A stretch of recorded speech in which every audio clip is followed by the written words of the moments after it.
Hey everybody, hello and welcome back to our channel info island. तो guys, आज हो गई है 28 जून 2024 और आज आपका एसएससी सीपीओ का जो फर्स्ट शिफ्ट का एग्जाम है वो कंडक्ट कराया जा चुका है। तो गाइस, जल्दी से इस वीडियो को शुरू कर लेते हैं और देखते हैं कि किस तरह के जीके जीएस के क्वेश्चंस आज यानी कि 28 जून की पहली शिफ्ट में एसएससी सीपीओ में जो अभी स्टाफ सिलेक्शन कमीशन के द्वारा कंडक्ट कराया जा रहा है एग्जाम, उसमें पूछे गए थे। गाइस, हम आपको पूरा कंप्लीट एग्जाम एनालिसिस देंगे जिसमें आपको वो जीके जीएस क्वेश्चन जो कि आज के पेपर में पूछे गए थे उनके आंसर्स भी मिलेंगे और उसी के साथ उससे रिलेटेड फैक्ट्स भी हम आपको बताएंगे, जिससे कि अगर आपको नेक्स्ट शिफ्ट में या फिर किसी और एग्जाम में उससे रिलेटेड कुछ पूछा जाता है then you will be in a situation to answer that. तो चलिए जल्दी से वीडियो को शुरू कर लेते हैं, देख लेते हैं किस तरह का एग्जाम पैटर्न रहा है, किस तरह के क्वेश्चंस पूछे गए हैं आज के पेपर में। So guys, first important question जो पूछा गया था आज के पेपर में वो था महिलाओं ने ओलंपिक खेलों में पहली बार भाग कब लिया था। तो गाइस, बात करें कि ओलंपिक खेलों में जब फीमेल्स ने सबसे पहले पार्टिसिपेट करा था वो हुआ था 1900 में, जो ओलंपिक खेले गए थे जो कि पेरिस में आयोजित किए गए थे। तो अगर आपसे पूछा जाता है जब, जैसे ये चीज तो है कि 1900 में महिलाओं ने ओलंपिक खेलों में पहली बार भाग लिया था, okay, first thing is this. Second चीज अगर आपसे पूछी जाती है कि वो ओलंपिक खेल जो जब पहली बार महिलाओं ने पार्टिसिपेशन जिसमें किया था वो कहाँ पर आयोजित किए गए थे, तो वो हुआ था आपका पेरिस में। अगला है, रमजान के पवित्र माह के अंत में कौन सा त्योहार मनाया जाता है। तो guys, Eid ul Fitr is the correct answer.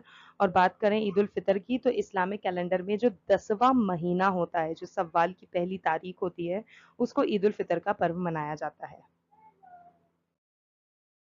Next है, मध्य प्रदेश से राई नृत्य के लिए 2022 में पद्म श्री किसे मिला था। तो बात कर लीजिए राई नृत्य की। राई नृत्य कहाँ का है? मध्य प्रदेश का त्योहार है यह। और किसे मिला था? तो राम साहेब पांडे जी को मिला था अपना अविश्वसनीय योगदान देने के लिए।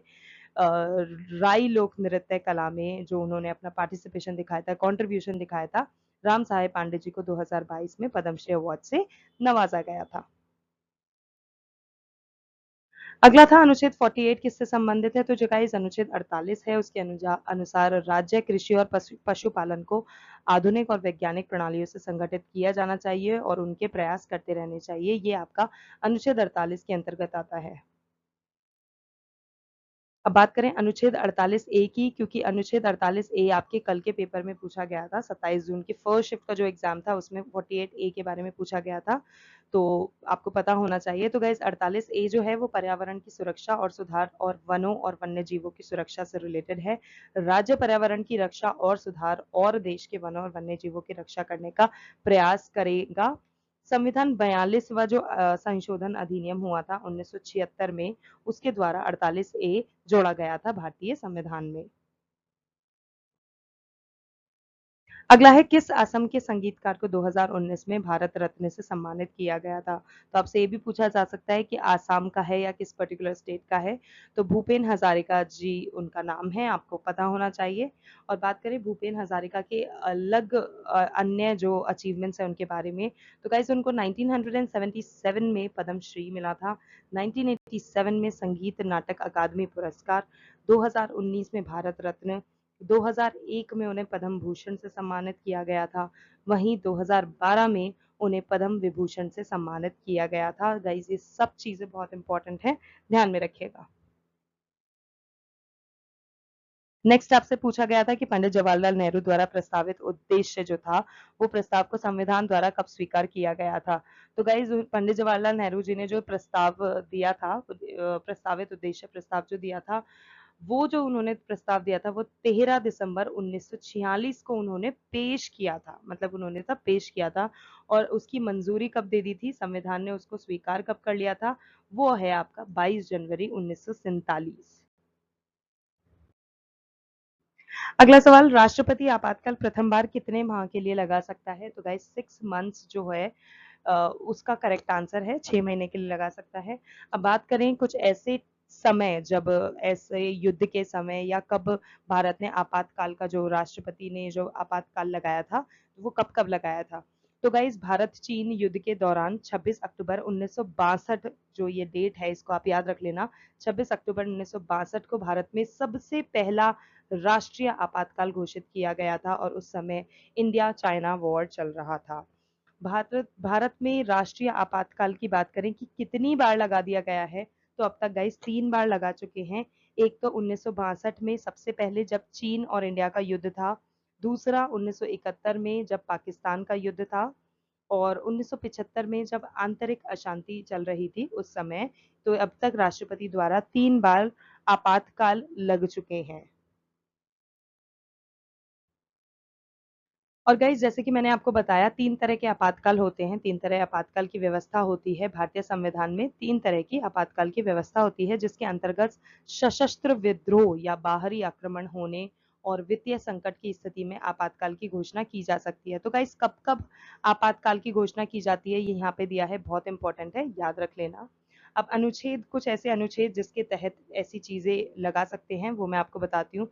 तो 3 चीजें आती हैं इंडियन कॉन्स्टिट्यूशन में। एक है आपका अनुच्छेद 352, जिसके तहत राष्ट्रीय आपातकाल लगता है, जबकि अनुच्छेद 356 जिसके तहत राज्यों में आपातकाल लगाता है, ये प्रावधान है। और अनुच्छेद 360 जिसके तहत वित्तीय आपातकाल लगाया जा सकता है। तो गाइस ये 3 चीजें हैं, आपको ध्यान में रखनी है। अगला सवाल, यदि आरबीआई यानी कि रिजर्व बैंक ऑफ इंडिया जो है वो खुले बाजार में बॉन्ड बेचेगा, यानी कि ओपन मार्केट ऑपरेशन देगा, तो मुद्रा आपूर्ति क्या होगी? क्या वो बढ़ेगी या वो घटेगी? तो गाइज इसका करेक्ट आंसर है वो घटेगी।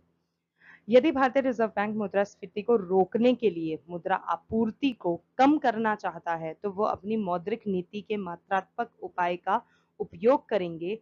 और ऐसी चीजें जो मात्रात्मक उपाय का उपयोग करने में मदद करती हैं, उसमें कुछ चीजें शामिल हैं, मैं आपको बताती हूँ वो कौन सी चीजें हैं। तो उसमें गाइस 3 तरह की चीजें होती हैं। पहला है खुले बाजार में बॉन्ड बेचना, यानी कि ओपन मार्केट ऑपरेशन। दूसरा है सीसीआर, सीसीआर, उसमें वृद्धि कर देना, तो सीसीआर में जब वो वृद्धि कर देगा तब।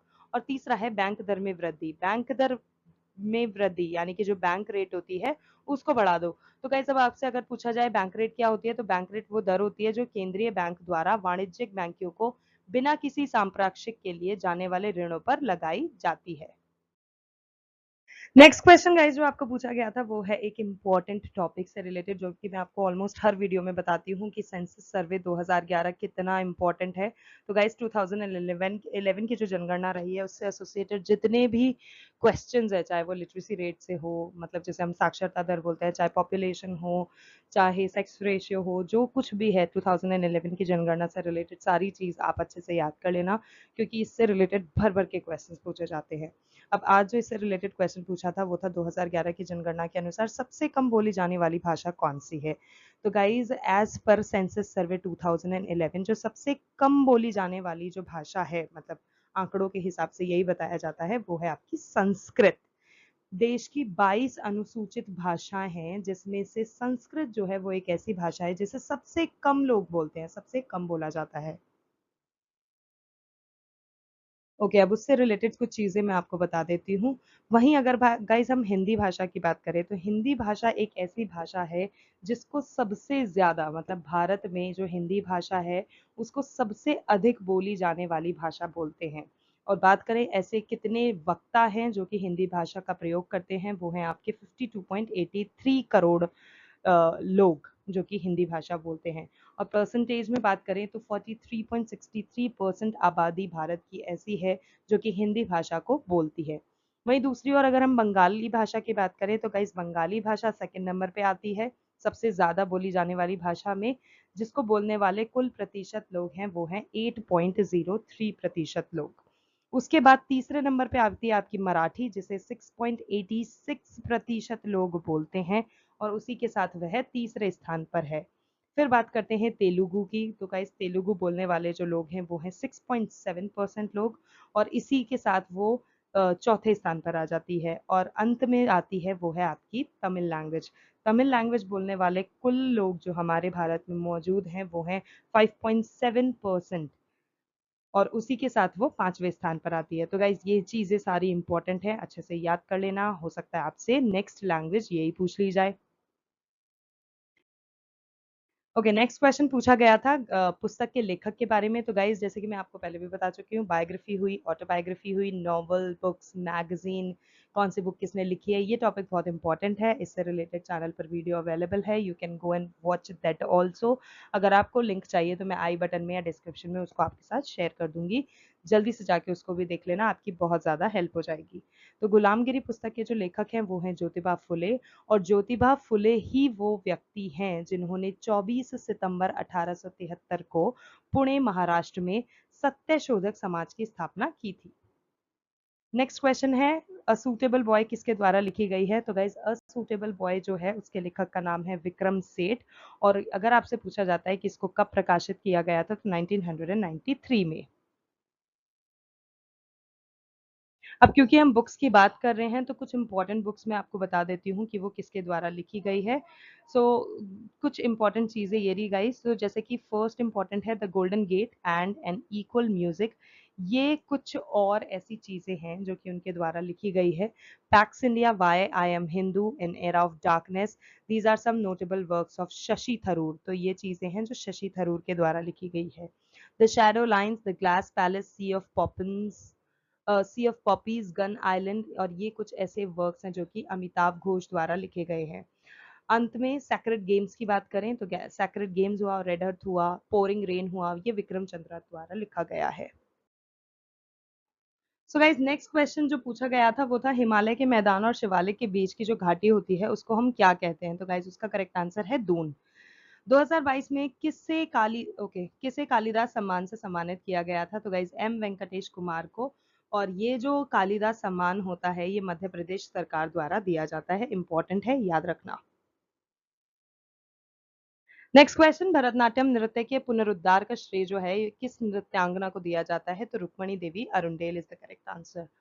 नेक्स्ट है, वुलर झील का उद्गम स्थल कौन सी नदी है? तो गाइज इसका करेक्ट आंसर है झेलम। और बात करें वुलर झील की, वुलर झील जो है वो एशिया की सबसे बड़ी मीठे पानी की झीलों में से एक है। और अगर आपसे पूछा जाता है कि वुलर झील कहाँ पर स्थित है तो वो जम्मू और कश्मीर में स्थित है, जहां पर इसका पानी जो होता है वो झेलम नदी द्वारा प्रवाहित होता है। नेक्स्ट क्वेश्चन पूछा गया था कि भारतीय संविधान के अनुच्छेद 177 जो है ये किससे संबंधित है? तो गाइज राज्य विधायिका और उसकी समिति के संबंध में महाधिवक्ता के अधिकारों से संबंध रखता है अनुच्छेद 177। अनुच्छेद 177 में सदनों के संबंध में मंत्रियों और महाधिवक्ता के अधिकारों की चर्चा की गई है और उसके बारे में उल्लेख दिया गया है। नेक्स्ट क्वेश्चन, भारत में रेलवे कब शुरू हुई थी? तो गाइज रेलवे जब इंडिया में आई थी तब थी 16 ऑफ अप्रैल 1853, 16 अप्रैल 1853 वो डेट थी जब पहली बार यात्री ट्रेन में बैठे थे, जब इंडिया में पहली बार ट्रेन लॉन्च हुई थी। और जो सबसे पहले चली थी, जो मतलब ये लॉन्च किया गया था तो उसको जब चला के देखा था तो वो बोरी बंदर मुंबई में, मतलब बोरी बंदर से थाने के बीच चली थी और कुल 34 किलोमीटर की दूरी पर उसको चलाकर देखा गया था। अगला सवाल, कोजागिरी पूर्णिमा किस राज्य का त्योहार है? तो गाइज ये महाराष्ट्र का त्योहार है और इसी से मिलता जुलता एक और नाम का लोक नृत्य है। यहाँ पर गाइज बहुत बार अक्सर स्टूडेंट्स कंफ्यूज हो जाते हैं कि कोजागिरी है या होजागिरी है। तो guys if it is Kojagiri in the questions which is asked तो वो एक महाराष्ट्र का त्योहार है, और अगर होजागिरी के बारे में पूछा जाता है तो वो त्रिपुरा राज्य का लोकप्रिय नृत्य है जो कि रियांग कबीले के त्रिपुरा लोगों द्वारा किया जाता है। कबीला भी याद रखिएगा, त्रिपुरा राज्य के रियांग कबीले के त्रिपुरीज जो होते हैं, त्रिपुरा के लोग, उनके द्वारा किया जाता है। नेक्स्ट क्वेश्चन, विधानसभा का सदस्य बनने के लिए कौन सी योग्यता जरूरी नहीं है? तो गाइज बहुत सारी अलग अलग ऑप्शंस दिए जाते हैं, तो जहाँ पे एक ऐसा ऑप्शन आपको दिया गया था पेपर में कि उसको पॉलिटिक्स का नॉलेज होने का जरूरत नहीं है, तो इसी चीज के लिए गाइज उस चीज को, क्योंकि बहुत सारी चीजें होती हैं, अलग अलग लोग अलग अलग उसको डिस्क्राइब करते हैं, तो उसको एक कॉमन चीज बनाने के लिए हमारे इंडियन कॉन्स्टिट्यूशन में ही ये चीज मेंशन है, जो कि अनुच्छेद 173 बी के अंतर्गत आता है। तो भारतीय संविधान के अनुच्छेद 173 बी के अनुसार विधानसभा के सदस्य होने के लिए एक व्यक्ति को भारत का नागरिक होना बहुत जरूरी है, 25 वर्ष से कम उम्र का नहीं होना चाहिए। तो पहली चीज हो गई इंडियन सिटीजन होना चाहिए, दूसरा 25 ईयर्स से कम का नहीं होना चाहिए। इसके अलावा कोई भी व्यक्ति किसी भी राज्य के विधानसभा का सदस्य नहीं बन सकता है जब तक कि वह राज्य के किसी भी निर्वाचन क्षेत्र से मतदाता नहीं है, तब तक वो नहीं बन सकता है। तो ये चीजें हैं जो कि बहुत इंपॉर्टेंट है एक विधानसभा का सदस्य बनने के लिए। नेक्स्ट क्वेश्चन, किस नदी का उद्गम राक्षस ताल झील से होता है? तो गाइस सतलुज नदी इज द करेक्ट आंसर। और बात करें सतलुज नदी की, तो वो शिपकी ला पास से होकर भारत में प्रवेश करती है। और यह कहां पर स्थित है? तो यह हिमाचल प्रदेश के किन्नौर जिले में मौजूद है। नेक्स्ट, विश्व में सबसे अधिक वर्षा कहां पर होती है? तो नंबर 1 पे तो आता है मेघालय। और मेघालय का भी एक जगह है जिसको हम मौसिन राम के नाम से जानते हैं। तो मेघालय का मौसिन राम जो है वो भारत के साथ साथ दुनिया में भी, not even in India, world में सबसे ज्यादा बारिश रिकॉर्डेड है वहीं पर होती है। और सेकंड नंबर पे अगर हम बात करें तो सेकंड नंबर पर आता है चेरापूंजी। नेक्स्ट क्वेश्चन, दुमती दुर्ग भारत के किस राजवंश से संबंधित है? तो गाइस वह राष्ट्रकूट से संबंधित है। अगला सवाल, खेल की शुरुआत में जो रेफरी बास्केटबॉल को हवा में उछालता है तो उसको आप क्या कहते हैं? तो जब बास्केटबॉल खेल शुरू होता है तो रेफरी बास्केटबॉल को हवा में उछाल देते हैं, जिस प्रोसेस को जंप बॉल के नाम से जाना जाता है। और कुछ ऐसे मुख्य शब्द जो कि बास्केटबॉल से रिलेटेड हैं, पेपर में अक्सर पूछे जाते हैं।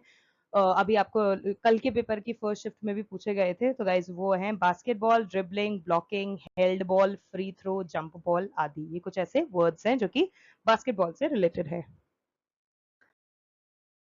नेक्स्ट, भारतीय राष्ट्रीय कांग्रेस के 1886 अधिवेशन का अध्यक्ष कौन था? तो दादा भाई नारोजी। अब क्योंकि हम अधिवेशन से रिलेटेड बात कर रहे हैं, इंडियन नेशनल कांग्रेस का जो हुआ था, तो उसमें कुछ ऐसे अधिवेशन रहे हैं जिनमें बहुत इंपॉर्टेंट चीजें हैं जो कि पूछी जाती हैं। मैं आपको बता देती हूँ। तो पहले अधिवेशन की बात करें तो वो आपका 1885 में हुआ था, बॉम्बे में हुआ था, अध्यक्ष थे WC बैनर्जी। दूसरा जो था वो 1886 में हुआ था, कलकत्ता में हुआ था, अध्यक्ष थे दादा भाई नारोजी। तीसरा जो था वो 1887 में मद्रास में आयोजित किया था, अध्यक्ष थे सैयद बदरुद्दीन तैयब जी। और वह पहले मुस्लिम अध्यक्ष थे। चौथे की बात करें तो 1888 में इलाहाबाद में आयोजित किया गया था और जॉर्ज यूल जो थे वो इसके अध्यक्ष थे और वह पहले अंग्रेज अध्यक्ष थे। और इसी अधिवेशन में जो कि 1906 में भी फिर जब हुआ था वो कलकत्ता में हुआ था, रहीमतुल्ला सयानी जी की अध्यक्षता के अंडर। और रविंद्रनाथ टैगोर द्वारा पहली बार राष्ट्रगीत जो हमारा वंदे मातरम है वह इसी 1896 के अधिवेशन में गाया गया था। फिर आता है 1899 का अधिवेशन, लखनऊ में हुआ, रमेश चंद्र दत्त के द्वारा। और भू राजस्व के स्थायी निर्धारण की मांग की गई थी इस 1899 के अधिवेशन में। अंत में बात करते हैं वर्ष 1901 का जो अधिवेशन हुआ था, कलकत्ता में हुआ था, अध्यक्षता थी दिनशॉ ई वाचा जी ने जो निभाई थी। और पहली बार गांधी जी कांग्रेस के मंच पर इसी अधिवेशन के दौरान दिखाए गए थे। तो गाइज ये सारे इंपॉर्टेंट पॉइंट्स हैं, ध्यान में रखना। सो गाइज दैट्स इट, इसी के साथ आज का वीडियो समाप्त होता है। ये थे वो सारे इंपॉर्टेंट जीके के क्वेश्चंस जो कि आज यानी कि 28 जून की पहली शिफ्ट के पेपर में आप लोगों से पूछे गए थे। अगर आपको वीडियो अच्छा लगा, इन्फॉर्मेटिव लगा, then don't forget to like, share and subscribe to our channel info island, because इस तरह के इन्फॉर्मेटिव वीडियो हम हमारे चैनल पर डेली आपके लिए लेकर आते रहते हैं, जिससे आपकी बेहद मदद हो और हमें आपसे आपका प्यार मिले। आज के लिए बस इतना ही। Thank you so much for watching. We will see you in our next video and stay tuned for more updates.